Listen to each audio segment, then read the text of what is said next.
दोस्तों, हम हर हफ्ते बड़ी मेहनत से आपके लिए एक दिल दहला देने वाली एनिमेटेड हॉरर स्टोरी बनाते हैं। तो अगर आप हमारी यानी खूनी मंडे चैनल की कहानियां एंजॉय कर रहे हैं तो हमारे चैनल को सब्सक्राइब कीजिए और हमारी लेटेस्ट वीडियोस की नोटिफिकेशन के लिए बेल आइकन दबाना मत भूलना।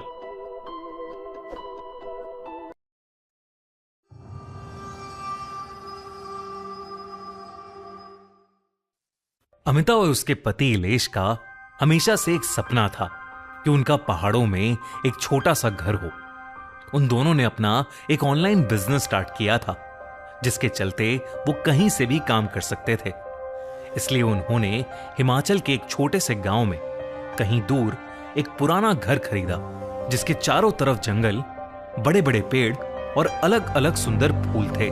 अमिता उस घर को लेकर बहुत खुश थी। पीले रंग का वो बड़ा सा घर सूरज की किरणों में बहुत खूबसूरत लग रहा था। पर जैसे ही अमिता ने घर का दरवाजा खोला, उसे घर के अंदर से एक अजीब सी बदबू आई। घर काफी सालों से बंद था और गंदा था, शायद इसलिए वो बदबू आ रही थी। वो दोनों जब घर के अंदर गए तो दिन के उजाले में भी अंदर गुप्त अंधेरा था। उन्होंने कैंडल्स जलाई, इलेक्ट्रिसिटी ऑन की, घर साफ किया और फिर अपना सामान सेट किया।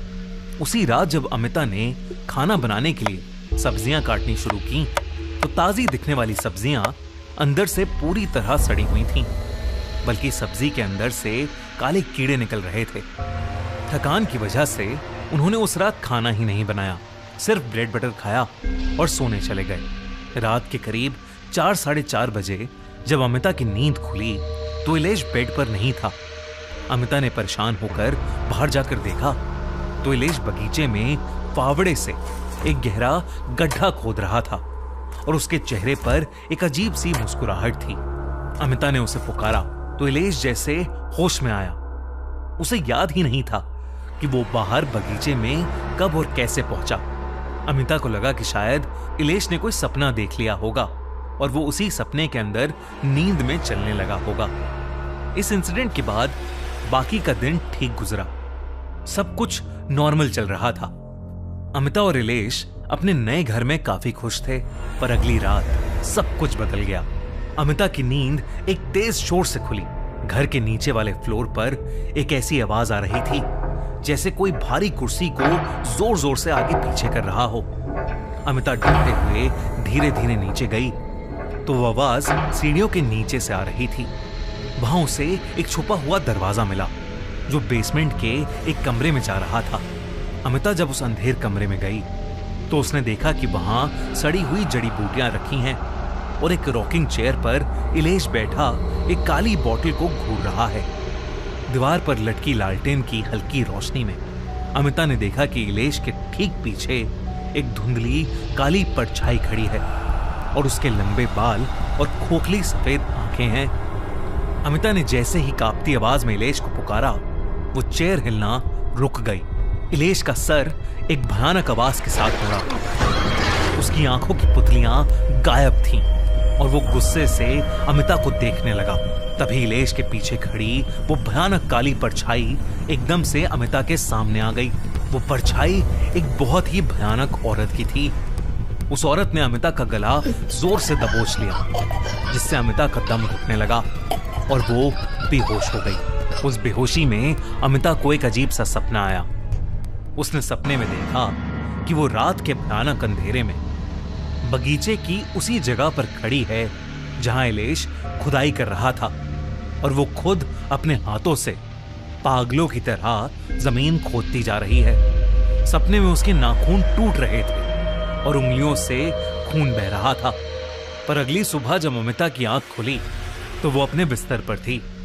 उसे लगा कि जो कुछ भी उसने महसूस किया वो सब सिर्फ एक बुरा सपना था। पर जैसे ही उसने अपने हाथ देखे, उसकी चीख निकल गई। उसके हाथ सच में मिट्टी और सूखे हुए लाल खून से सने हुए थे। बाहर इलेश उस गड्ढे को भर रहा था और जमीन पर गिरकर जोर जोर से रो रहा था। पर अमिता के पुकारने पर वो एकदम से चुप हो गया, जैसे कुछ देर पहले कुछ हुआ ही ना हो। अमिता इलेश से कुछ कह पाती उससे पहले ही उसे जोरों की ठंड लगने लगी और उसका सर भारी होने लगा। उसे उल्टी आने लगी तो वो घर के अंदर भागी। लेकिन जैसे ही वो घर के अंदर घुसी, घर में सड़ते हुए मांस और जलती हुई जड़ी बूटियों की बदबू फैली हुई थी। घर के सारे दरवाजे और खिड़कियां अपने आप झटके से बंद हो गए और घर के मेन डोर पर ताला लगने जैसी आवाज आई। घर के सारे बल्ब एक झटके से फूट गए और दीवारों से रोने की आवाजें आने लगी। उसने देखा कि जमीन पर काले खून के निशान बन गए हैं। तभी एकदम से इलेश हाथ में काले खून से सनी हुई जंख लगी हुई एक बहुत भारी कुल्हाड़ी लिए अमिता की तरफ आने लगा। उसकी आंखें सफेद पड़ गई थीं। उसके पीछे एक भयानक आदमी की आत्मा थी जो हवा में उड़ रही थी, जिसके चेहरे का मांस सड़कर नीचे गिर रहा था और आंखें बिल्कुल काली थीं। इलेश एकदम से एक डरावनी आवाज में चिल्लाने लगा। वो कहने लगा कि अब कोई नहीं बचेगा। अमिता धीरे धीरे पीछे हटने लगी और तब वो किसी चीज से टकराई। उसने मुड़कर पीछे देखा तो उसके सामने वही भयानक औरत खड़ी थी जो उस रात उसे बेसमेंट में दिखी थी। उस औरत ने अमिता का गला जोर से दबोच लिया, जिससे अमिता का दम घुटने लगा और वो फिर बेहोश हो गई। जब उसकी आंख खुली तो रात के 3 बज रहे थे, लेकिन सब कुछ एकदम नॉर्मल था। उसके हाथों पर कोई निशान नहीं थे। इलेश भी बगल में आराम से सो रहा था। अमिता को कुछ समझ नहीं आ रहा था कि अब तक उसने जो देखा वो उसके साथ सच में हुआ है या ये सब एक बुरा सपना था। वो बेचैन होकर उठी और सीढ़ियों से नीचे गई। उसने देखा कि वाकई में वहां एक छुपा हुआ दरवाजा है। उसने वो दरवाजा खोला और बेसमेंट में उसी कमरे में पहुंच गई जो उसने सपने में देखा था। वहां वही सड़ी हुई जड़ी बूटियां रखी थीं और वही रॉकिंग चेयर थी। कमरे में बहुत धूल मिट्टी थी और एकदम गुप्त अंधेरा था। अमिता ये सब देख ही रही थी कि अचानक उसे अपने बेडरूम से एक जोर की आवाज आई। वो ऊपर गई तो उसने देखा कि उसका पति इलेश बेड से ऊपर हवा में लेविटेट कर रहा है। ये देखकर अमिता की चीख निकल गई। उसने इलेश का नाम जोर से पुकारा तो इलेश छटपटाने लगा, जैसे वो जंजीर में बंधा हो और अपने आप को छुड़ाने की कोशिश कर रहा हो।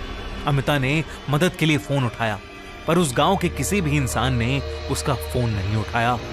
उधर इलेश की हालत खराब होती जा रही थी। अचानक उसकी बॉडी अकड़ने लगी और वो जमीन पर नीचे गिर पड़ा।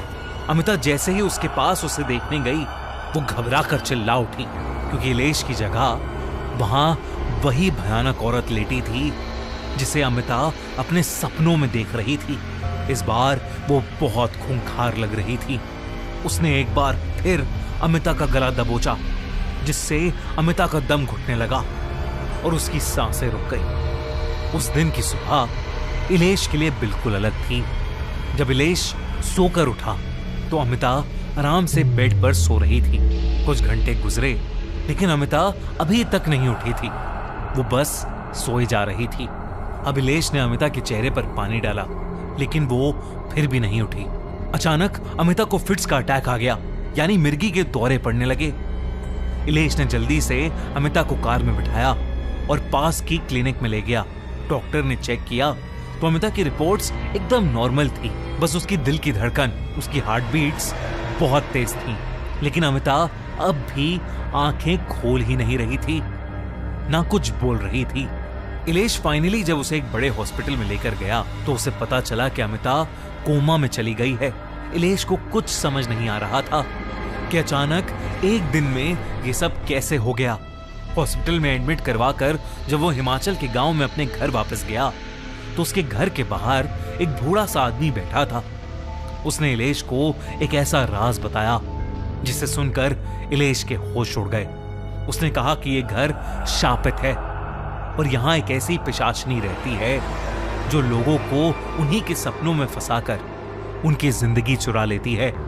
और इस घर के अंदर कई लोगों की लाशें दफन हैं। इसलिए इलेश को वो घर जल्द से जल्द खाली कर देना चाहिए।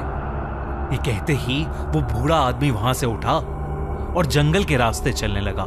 इलेश ने उसे आवाज लगाई, लेकिन वो आदमी चलते चलते हवा में कहीं गायब हो गया। इलेश ये देखकर हैरान रह गया था।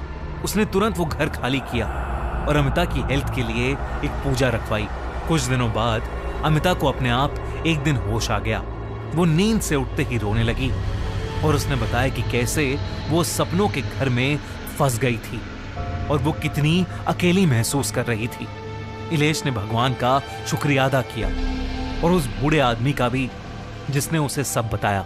इलेश को लगा कि शायद वो बूढ़ा आदमी भी उस घर में एक भटकती आत्मा था जिसके सपने उस पिशाचनी ने चुराए थे। दोस्तों, अगर आप ऐसे कभी सपनों के घर में फंस जाओगे तो क्या करोगे? खैर, ऐसे सपनों के घर में ना फंसो, इसलिए खूनी मंडे को जल्दी से सब्सक्राइब करो ताकि ऐसी ही थ्रिलिंग स्टोरीज हर हफ्ते आपको सुनने को मिलती रहें और आप ऐसे घरों से बचते रहो।